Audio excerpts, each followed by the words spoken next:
They said the auditorium had never felt this strange before, like the air itself was holding its breath.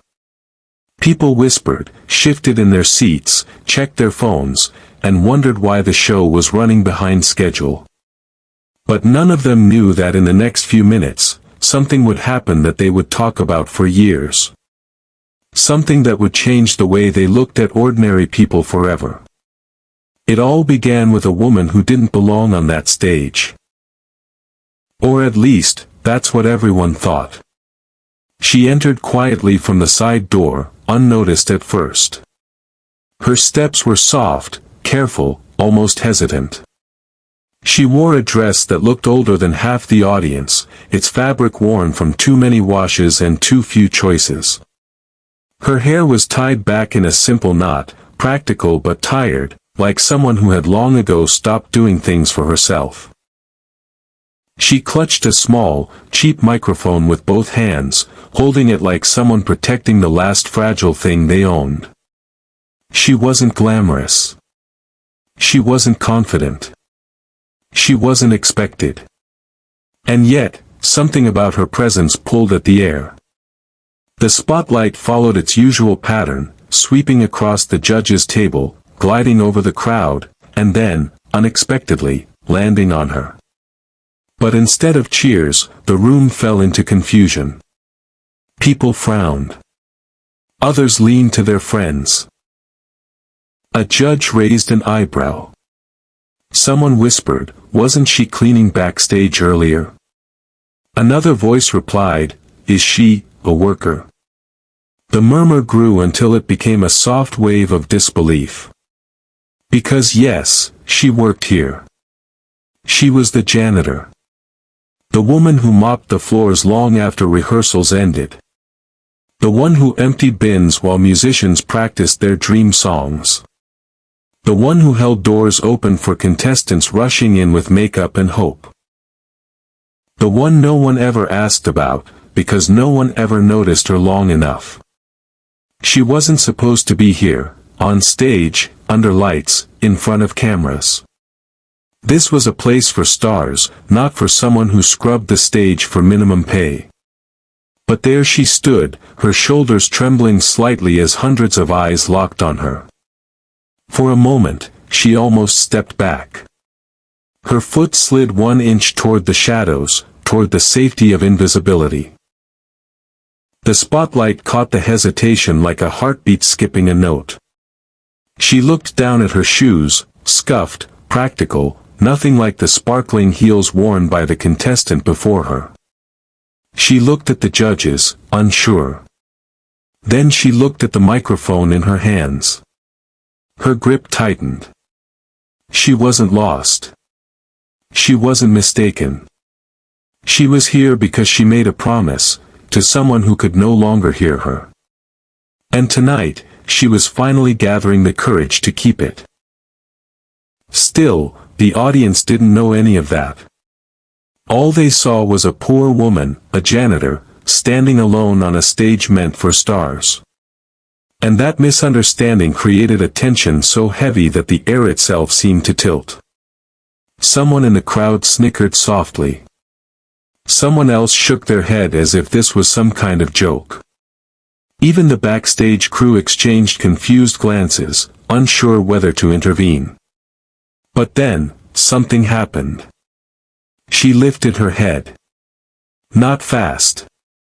Not boldly. But with a slow, steady rise, like someone finally choosing to breathe again after years of forgetting how. And when her eyes met the audience, the room didn't just quiet, it softened.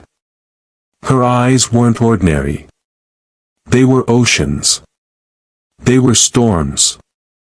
They were stories no one had ever asked to hear. They carried grief, but also something unbreakable beneath it. In that one fragile moment, something shifted. It was small, like a whisper of wind in a suffocating room. But everyone felt it, even if they didn't understand it yet. The judge who had been checking his pen paused mid-tap. A teenager in the back stopped scrolling her phone. A mother held her child's hand tighter. The spotlight, for the first time, looked like it belonged to her. She took one step forward. The microphone trembled with her. Her breath was uneven, shallow, the kind you take on the edge of a cliff when you're about to jump, not to fall, but to fly. And though no one knew her name, though no one expected anything from her, though some wondered why she dared to stand there at all, everyone could suddenly feel it. Something enormous was about to happen. Not the kind of enormous that makes the news. The kind that makes people feel again. And that night, before she sang a single note, the janitor, an invisible woman, was about to become the soul of the entire room. When the first soft note floated through the auditorium, it felt like a memory brushing against the walls. The musicians hadn't played anything extraordinary, just a gentle intro, simple chords warming the room, but somehow, the sound felt heavier, fuller, as if it knew the story it was about to carry. The woman closed her eyes, and for a moment, it looked like she was gathering pieces of herself from far away. A deep breath trembled through her chest. Then she began. Her first note wasn't perfect. But it was true. It rose from her like something she'd been holding back for years, something she had swallowed too many times. The sound wavered at the edges, fragile but determined, as though fighting its way through every hardship she'd ever endured. And strangely, that imperfection made it beautiful, raw, human, real. People who had been distracted moments earlier now leaned forward unconsciously. Even the judge's skeptical expressions softened, their eyes widening slightly as the weight of her voice settled around them. It wasn't glamorous, but it was honest in a way that no training could ever replicate. Every lyric she sang felt like a secret finally being spoken. She didn't mention names or dates or events, but the emotion carried the shape of a life lived quietly in the margins. There was a line about holding someone's hand through long nights. Another about choosing work over sleep because bills didn't wait for dreams. Another about standing by a bedside, whispering encouragement to someone who no longer had the strength to respond. She didn't explain it out loud, but every note revealed her truth, years spent caring for the man she loved, watching him fight through sickness, holding hope together with bare hands even when the world didn't notice. The audience could feel that history in her voice. It trembled in the high notes, lingered painfully in the low ones, and settled into every pause as though she needed to breathe through memories that still hurt. Her voice cracked, once, twice, but each time, she steadied herself and continued. Those cracks didn't weaken her performance, they made it impossible to look away. Somewhere in the second verse, a realization spread through the auditorium: she wasn't performing.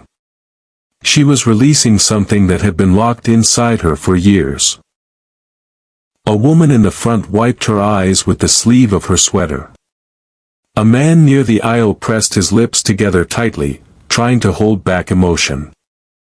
A teenager who had been whispering earlier now sat frozen, hands clasped, visibly struck. Even the backstage crew, usually busy with cues and equipment, stood still behind the curtain, listening. The lyrics shifted gently, moving from sorrow to resilience. She sang about mornings where she woke before sunrise to clean the very hall she was now singing in. About promising her son she would find a way to give him a better life, even if it meant sacrificing every dream she'd ever had. She sang about invisible people, the ones who served silently, who worked unnoticed, who carried burdens without applause. Her voice carried not only her story but the story of thousands who had been overlooked. By the time she reached the chorus, something extraordinary was happening. Her voice grew stronger, not louder, but steadier, guided by a purpose that felt bigger than the stage. Each note rose like a prayer for the overlooked, a tribute to people who loved deeply in ways the world never saw. She wasn't just singing for herself anymore. She was singing for everyone who had ever felt small, unnoticed, forgotten.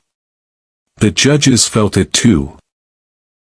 One leaned forward, elbows on the table, eyes reflecting a mixture of disbelief and admiration.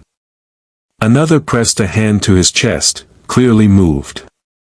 None of them expected the janitor to be the most powerful voice of the night, yet here she was, unraveling hearts with the quiet force of truth. As the bridge approached, she hesitated for the briefest moment, her throat tightening around a memory too heavy to carry effortlessly. The audience held their breath, sensing the emotional shift. She exhaled softly, steadied the microphone, and continued with a trembling courage that sent chills across the room. Her voice cracked again. But instead of breaking the moment, it deepened it, like a reminder that real strength isn't flawless, it's human. By the time she moved into the final lines of the song, the entire room had transformed. It wasn't a performance anymore. It was a connection. An unseen thread linking her heart to hundreds of others who suddenly realized how much she had been carrying while walking through the world unnoticed. When she let the last note fall, the room didn't clap. It didn't cheer. It simply breathed with her. And for the first time in her life, she wasn't invisible.